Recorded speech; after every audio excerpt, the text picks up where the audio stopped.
Notre santé. Les bienfaits de Dieu. Notre santé, un magazine de santé sur Radio Maranatha. Les parois et bénis son Saint-Nom. Notre santé, c'est tous les samedis de 18h à 18h30. Réalisation et présentation, Jean Aguilé. Notre santé, parce que notre bien-être est capital. Si vous n'avez jamais fumé ou consommé du tabac, juste bon gré ou mal gré, vous vous retrouvez souvent dans l'environnement d'un fumeur. Et je me permets de vous mettre dans la même catégorie que ce dernier. Vous allez forcément m'en vouloir. Mais malheureusement, fumeur, vous l'êtes. Fumeur passé ou secondaire, bonsoir. Chaque cigarette vous détruit. Oui, à l'instar du tabac fumé, prisé ou chiqué, l'exposition à la fumée du tabac nuit tout aussi gravement à la santé. Quels en sont justement les risques? Ce qu'en dit la loi, l'état des lieux au Bénin et des propositions concrètes pour que la protection contre l'exposition à la fumée du tabac soit un droit garanti en République du Bénin. C'est ce à quoi nous consacrons ce nouveau numéro de votre magazine. À nouveau, bonsoir et bienvenue à tous. Au micro, je suis Jean Célébra Guégué. Tous ceux qui sont en vogue n'aiment pas la fumée. La cigarette est une drogue, l'essayer c'est l'adopter. Voulez-vous la vérité? Elle nous bousille la santé. Foulons de l'air pur, sans clope ni shit ni peu. Nous aimons la nature, la belle étoile, on est heureux. La première drogue, la cigarette, entraîne souvent vers la fumette. Si vous voulez être épargné, ne rentrez pas dans ce merdier. Le tabac, c'est caca. Le tabac, c'est tabou. Voilà qui est bien dit. Si vous voulez être épargné des méfaits du tabagisme, ne rentrez pas dans ce métier. En tout cas, le tabac ne mourra pas. C'est bien sûr le mot d'ordre. Avant de rentrer dans le vif du sujet, intéressons-nous à ce que c'est que le tabagisme. Et pour cela, allons à la rencontre d'un spécialiste de la question. Docteur Sayon Judith, vous êtes médecin épidémiologiste et point focal lutte anti-tabac au ministère de la Santé. Le tabagisme, c'est quoi en réalité? Le tabagisme, c'est la consommation du tabac sous toutes ses formes. Le tabac, il est fumé. Ça, c'est la cigarette, les cigares, les cigaréons. On mâche les feuilles de tabac.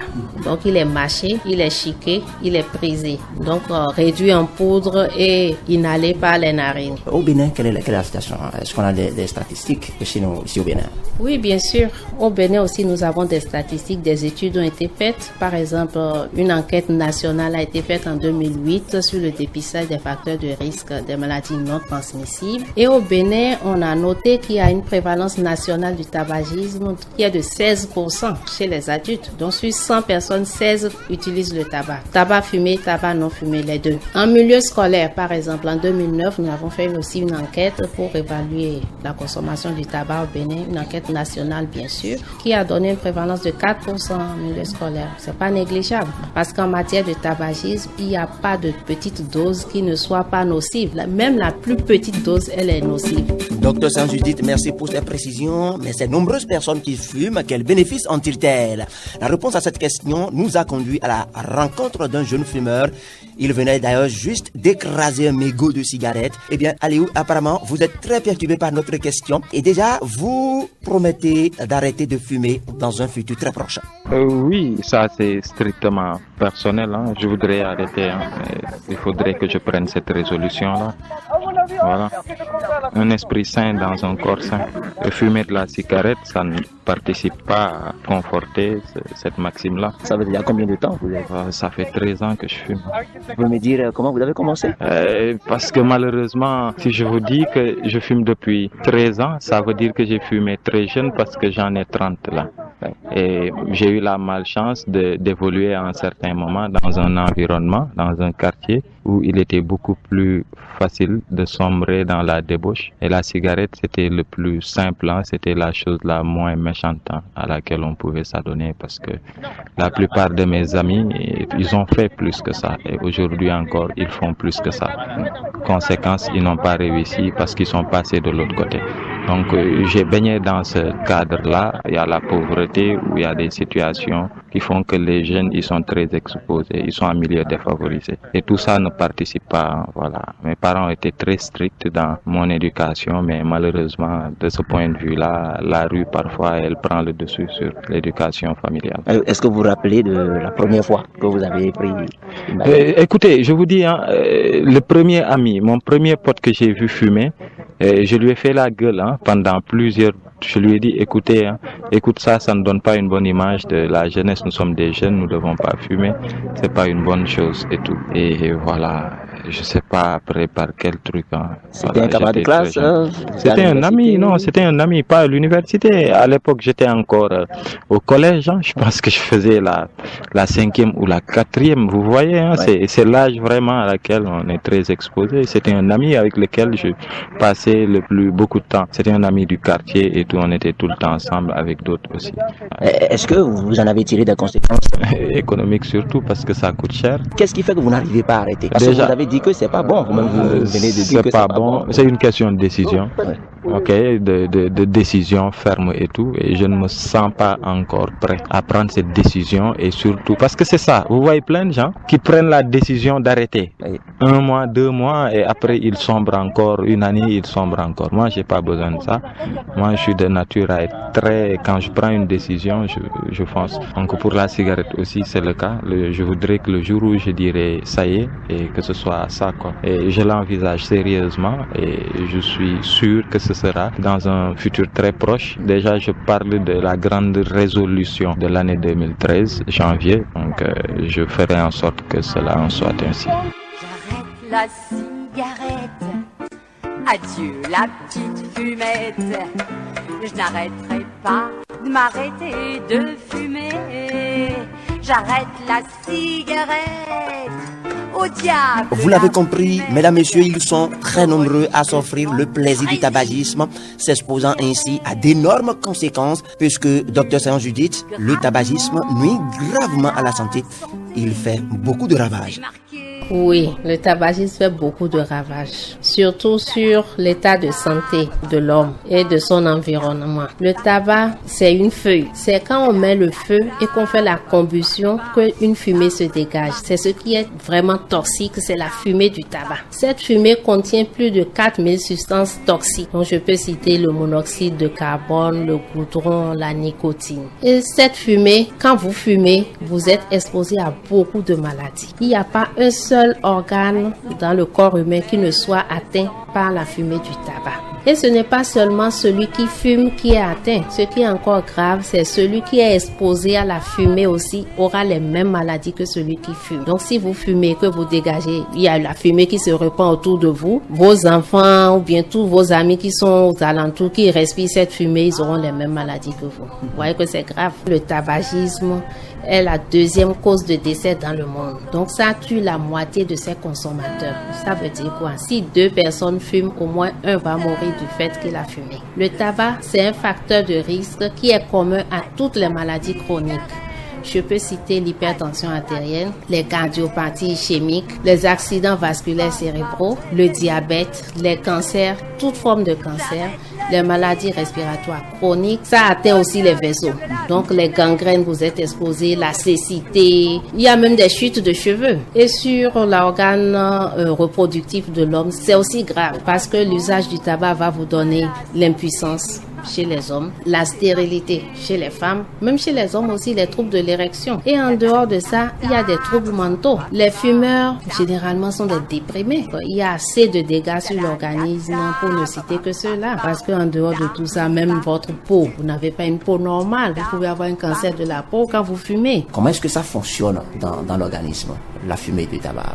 La fumée du tabac contient des substances toxiques, dont la nicotine, par exemple. Cette nicotine, quand vous fumez, se dépose sur la paroi de vos vaisseaux. Donc ça rétrécit le diamètre des vaisseaux. La circulation sanguine devient difficile. Vous avez d'abord une hypertension artérielle et vous pourriez avoir même l'éclatement des vaisseaux. Et c'est ça qui cause un accident vasculaire cérébral. Maintenant, l'autre forme, même celui qui mâche les feuilles de tabac, il aura un cancer de la bouche, il aura un cancer de la gorge. Donc, aucune forme de consommation n'est conseillée. Il n'y a rien de bon dans le tabac.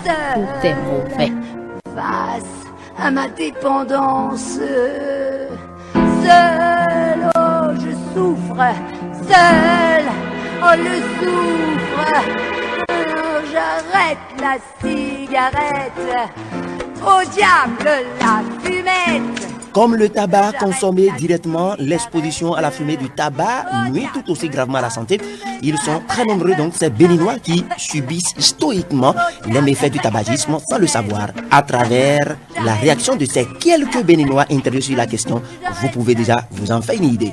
J'ai un parent qui fume. Déjà il est plus âgé que moi, je ne veux pas lui dire arrête de fumer. Il a le droit de faire ce qu'il veut. Bon, je quitte carrément le lieu. Carrément, je quitte le lieu pour ne pas l'indisposer. Et déjà que lui m'indispose, je préfère partir. Pas moins qu'hier, j'ai un de mes amis, un collègue avec qui je travaille, qui fumait. Et j'ai eu du mal à rester auprès d'elle parce que quand elle fume, j'avoue que l'odeur, c'est pas ça. C'est la première fois? Elle a plus de fumer. Elle a l'habitude de fumer. Elle a fumé tout le temps en Europe. Elle est arrivée actuellement au Bénin et elle continue de fumer. À chaque fois que nous on les offre de laisser, elle dit qu'elle va laisser, mais elle ne peut pas laisser du coup. Des fois, je me suis retrouvée dans les lieux publics où il y a des fumeurs. Moi, ça m'indispose. Je quitte carrément. Est-ce que vous avez eu le courage un jour de dire à quelqu'un, bon, arrête ça me gêne? Non. Pourquoi? Non, je me dis, ça me concerne pas. J'ai déjà été dans des endroits où j'ai été confrontée à la fumée de cigarettes. Mais une fois, j'ai eu le courage de dire, parce que j'étais là, sur place, et la personne, c'est un monsieur qui est venu, et c'est devant moi qu'il a allumé sa cigarette. Mais j'ai eu le courage, mais gentiment, de lui dire vraiment que ce n'est pas bien, s'il peut aller un peu plus loin pour le faire. Ça n'a pas été facile, mais la réaction a été, mais c'est un espace public et je suis libre. D'autres vont vous dire qu'on est en démocratie, qu'on fait ce qu'on veut. Pour le tabac, c'est déplorable. Vous allez à des endroits, vous êtes obligé de changer de restaurant. Il y a des restaurants même qui créent un endroit pour dire, bon, espace fumeur, espace non fumeur. Moi, j'étais une fois dans un taxi plutôt. C'était dans un taxi où quelqu'un fumait. Franchement, je n'ai pas eu le courage de le lui interdire. C'était un vieux, il fumait. Et j'ai carrément mis mon nez dehors. Heureusement, j'étais près de la porte. J'ai mis mon nez dehors parce que je ne supportais plus. Cela me donnait déjà de la nausée, des maux de tête. Et franchement, je ne me retrouvais plus. J'ai mis ma tête dehors un peu retirée. Et j'ai eu de l'air et je suis revenue à moi-même. Donc, franchement, quand on est avec des gens qui fument, c'est vraiment difficile de supporter. Je suis pasteur. Moi, il m'est arrivé plusieurs fois de me retrouver avec des personnes qui fument et je ne le leur interdis pas tout de suite parce que parfois je suis à un ministère auprès d'eux, donc la compassion a voulu d'abord que je ne leur interdise pas de fumer. Parfois, ils me fument à plein nez. Bon, c'est arrivé au moins 2 fois. Ou alors il a fini de fumer, mais quand il parle, son haleine n'est pas très agréable, mais pourtant on supporte et on rend ministère à cette personne. Ce que moi je sais, c'est que le tabac nuit gravement à la santé. Ce que nous dépensons à régler ce problème est énorme dans notre pays. Donc c'est aux autorités de prendre des mesures assez drastiques, telles que la hausse du prix du tabac et de créer les espaces non fumeurs pour ceux qui, s'ils doivent être obligés de fumer, ils vont sortir. Donc là, nous qui ne fumons pas, nous serons à l'aise, quoi. Au diable la fumette. Religieusement, je résiste. Et voilà déjà quelques propositions concrètes pour réduire la demande du tabac, comme le conseil d'ailleurs les articles 6 à 14 de la Convention cadre de l'Organisation mondiale de la santé pour la lutte anti-tabac. Alors, docteur Saint-Judith, les conséquences que vous avez citées tout à l'heure sont tout aussi valables pour ceux qui sont exposés à la fumée du tabac. Mais bien sûr, c'est aussi valable. On a eu des cas, on a eu des exemples. Un enfant dont le père était fumeur, il a été malade et il n'a pas survécu. Il est entré au CNHU, il en est mort. En dehors de ça, les restaurants fumeurs. La dame, elle travaillait comme serveuse dans un restaurant. Elle a travaillé plus de 20 ans dans le restaurant. Elle a fini par avoir un cancer du poumon. Mais elle ne fumait pas. Donc c'est pour vous dire que les conséquences sont les mêmes chez le fumeur que chez celui qui est exposé à la fumée du tabac. Le tabagisme, c'est une arme de destruction massive. Il faut lutter contre l'usage du tabac. Dès que vous voyez un fumeur à côté de vous, dites-lui arrêtez de fumer. S'il n'arrête pas, vous quittez. J'arrête la cigarette. Au diable la fumette. Alors, monsieur Augustin Faton, vous êtes bien connu pour votre activisme en matière de lutte anti-tabac au Bénin. Vous êtes d'ailleurs le président de l'initiative pour l'éducation et le contrôle du tabagisme au Bénin. Tout se passe finalement dans notre pays comme si, eh bien, il n'y a pas une législation de lutte anti-tabac dans notre pays, le Bénin. Monsieur le journaliste, excusez-moi, la loi l'interdit. Fumer dans les transports publics, la loi actuelle l'interdit. Tous ceux qui le font sont en train de transgresser la loi. Un chauffeur qui se met au volant et qui fume, il transgresse la loi. Ça c'est clair, la loi actuelle, la loi en vigueur actuellement l'interdit. Ça c'est ce que j'allais vous dire. Maintenant, le vrai problème c'est quoi? La lutte anti-tabac manque de volonté politique. Monsieur Charles Ligon, journaliste à l'Office de radiodiffusion et télévision du Bénin. Vous êtes d'ailleurs le président des journalistes anti-tabac du Bénin. Votre réaction? Oui, juste avant de revenir à la convention cadre dont le Bénin est signataire depuis 2005, je voudrais dire on dénombre aujourd'hui près de 7000 substances toxiques dans une seule émission de fumée de cigarettes. On parlait de 4600 il y a quelques années, mais aujourd'hui les études les plus récentes, c'est-à-dire effectuées en 2011-2012, montrent qu'il y a 7000 substances toxiques qui se dégagent dans l'atmosphère quand vous fumez. C'est ça. Mais parmi ces substances toxiques-là, il y en a 69 qui sont cancérigènes. Vous voyez déjà ce que c'est. Donc, ce n'est pas du tout exagéré quand il dit tout à l'heure que le tabac détruit même des cheveux jusqu'aux ongles de vos orteils. Donc, il n'y a rien de bon dans le tabac. C'est d'abord ça. Que ça instruise déjà les jeunes, que ça instruise déjà ceux-là qui s'exposent à la fumée environnementale, ceux-là qui consomment directement le tabac et ceux-là qui s'exposent aussi dans les milieux. Parce que quand on parle des dangers du tabac, quand on parle des décès, tout ça là, c'est pas seulement ceux qui consomment directement. Il y a aussi ceux qui sont dans leur entourage. Le père de famille qui fume en présence de ses enfants, de sa femme ou de son épouse qui est en état de grossesse, tout ça, il expose non seulement ses enfants, mais il expose la femme et il expose aussi la vie de l'enfant qui doit naître. Voilà, vous parlez tantôt de la Convention cadre. Le Bénin est bel et bien signataire de la Convention cadre. Et je dis, si aujourd'hui la Convention n'est pas très bien appliquée au Bénin, on ne ressent pas vraiment l'impact de l'application, de la mise en œuvre effective de cette Convention au Bénin, on doit s'interroger aussi. Parce que c'est une question de diplomatie, c'est une question de relations internationales. Le Bénin est signataire de cette convention en même temps que les pays des 6 régions de l'OMS. Et nous devons faire quelque chose pour donner force, pour faire respecter cette convention-là dont nous sommes partie prenante. Et il ne faut pas que le Bénin soit du reste. Et c'est en cela que je dois dire les efforts qui sont en cours actuellement pour que nous puissions nous mettre au même diapason que les pays qu'on cite aujourd'hui en exemple en matière de lutte anti-tabac. Il faut saluer ces efforts-là, surtout par rapport à l'avènement d'une nouvelle loi qui répondent vraiment aux aspirations, qui répondent à l'évolution de la loi dans notre pays. Bénin, Georges Laté, vous qui êtes porte-parole d'une association de jeunesse ici au Bénin, cette information que vous venez d'avoir, apparemment, vous révolte. Je viens d'apprendre qu'il y a une loi dans notre pays depuis un certain nombre d'années qui interdit quand même le tabac. Alors, je ne comprends pas que dans le même pays, on a des usines qui fabriquent le tabac. Dans le même pays, on peut acheter le tabac, on peut le vendre. On ne peut pas vouloir une chose et en même temps son contraire. Je pense que nous sommes dans une nouvelle année. Nous avons un gouvernement sérieux qui est là. Je veux bien croire que ce gouvernement va travailler pendant cette année pour l'intérêt de notre nation. Nous avons des ministères qui travaillent jour après jour sur l'éducation civique, sur la morale, sur le fait que notre peuple, le Bénin doit être un peuple différent, un peuple éduqué, un peuple exemplaire. Donc si nous avons ratifié des traités qui interdisent le tabac, nous devons appliquer la loi. Il faudrait que, à partir de maintenant, que s'il y a une loi qui est votée, qu'il y ait en même temps des mesures d'application. Pour le tabac, c'est déplorable. Il y a des restaurants même qui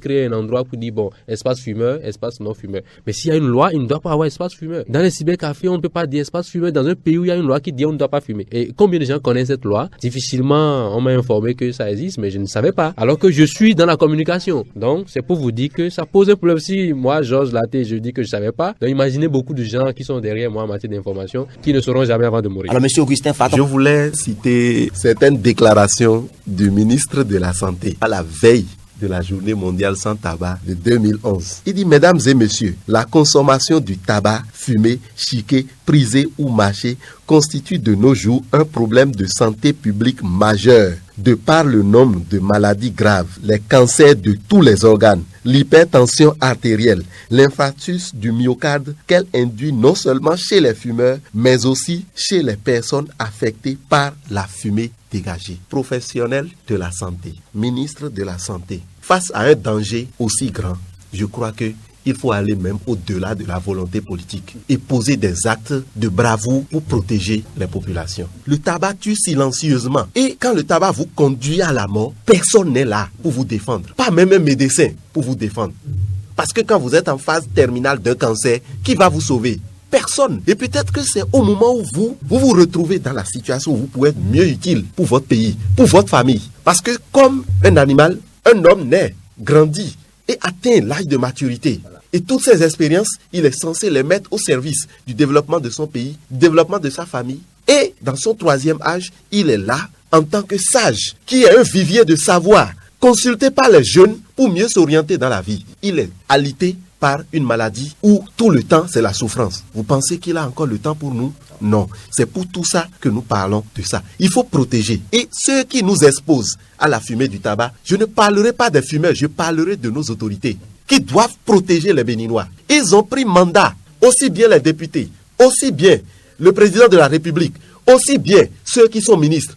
Ils ont eu mandat pour protéger les Béninois. C'est ce que notre constitution dit. Ils doivent protéger les Béninois. Et nous demandons à être protégés. Nous ne devons pas aller dans les bars au moment de nous restaurer, être exposés. Ce n'est pas possible. C'est pourquoi cette loi-là, il faut la revisiter obligatoirement au point de nous protéger, nous qui ne sommes pas fumeurs. Pour que nous ne courons pas, nous ne tombons pas dans les mêmes pièges que ceux-là qui fument. Les interdictions, les dérogations aux interdictions dans les espaces à usage collectif, les lieux publics intérieurs sont sans effet, sont inefficaces. La Convention cadre dans cette directive pour l'application de l'article 8 qui protège contre l'exposition à la fumée du tabac est claire là-dessus. Il faut arriver à des interdictions totales, sans exception. Notre loi est permissive. Elle permet aujourd'hui que les gens fassent cette sale besogne. Qui contrôle? Personne. On n'a pas les corps de contrôle.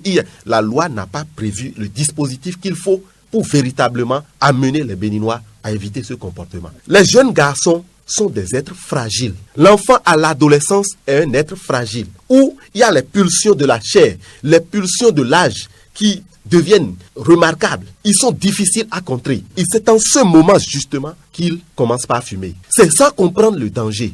Alors, qui est censé les protéger? Ce sont les adultes, c'est notre pays, c'est le gouvernement, c'est les autorités de ce pays, c'est les parlementaires qui doivent prendre les dispositions réglementaires nécessaires pour protéger les jeunes Béninois. Et je pense qu'il faut qu'ils aillent dans ce sens. Et je pense que nous sommes devant l'histoire. Et l'histoire, elle est têtue. Si vous avez la responsabilité aujourd'hui de protéger les Béninois et vous ne le faites pas, ça va vous rattraper. Tous ceux qui sont en vogue n'aiment pas la fumée. La cigarette est une drogue, l'essayer c'est l'adopter. Voulez-vous la vérité? Elle nous bousille la santé. Foulons de l'air pur, sans clope ni shit ni bœuf. Nous aimons la nature, la belle étoile, on est heureux. La première drogue, la cigarette, entraîne souvent vers la fumette. Si vous voulez être épargné, ne rentrez pas dans ce merdier. Le tabac, c'est caca. Le tabac, c'est tabou. Et voilà qui est clair, madame, messieurs, le devoir de protéger la population contre la fumée du tabac, consacré par l'article 8 de la Convention cadre de l'OMS pour la lutte anti-tabac, trouve son origine dans les droits et libertés fondamentaux de la personne humaine. Compte tenu des dangers présentés par la fumée de tabac secondaire dont nous avons longuement d'ailleurs parlé dans ce magazine, eh bien, le devoir de protéger la population contre l'exposition à la fumée de tabac fait implicitement partie notamment du droit à la vie et du droit au meilleur état de santé qu'il est possible d'atteindre, reconnu dans de nombreux instruments juridiques internationaux, y compris la Constitution de l'Organisation mondiale de la santé, la Convention relative aux droits de l'enfant, la Convention sur l'élimination de toutes les formes de discrimination à l'égard des femmes et le pacte international relatif aux droits économiques, sociaux et culturels, et il est expressément proclamé dans le préambule de la Convention cadre de l'Organisation mondiale de la santé, reconnue dans les constitutions de nombreuses nations. Nous nous sommes longtemps tués, mesdames, messieurs, et le tabac tue. De même que la fumée du tabac, il y a donc urgence. Pouvoir législatif, exécutif et judiciaire, et gouvernant et gouverné, tout le monde est interpellé. À chacun de jouer sa partition pour arrêter l'hécatombe. Le tabac tue, mesdames, messieurs, il y a urgence. À samedi prochain. Le tabac ne mourra pas.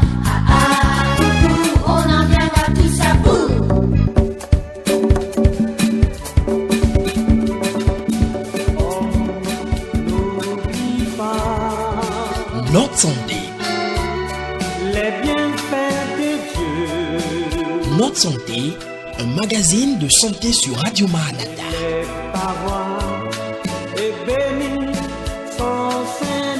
Notre santé, c'est tous les samedis de 18h à 18h30. Réalisation et présentation, Jean Aguilé. Notre santé, parce que notre bien-être est capital. Les parois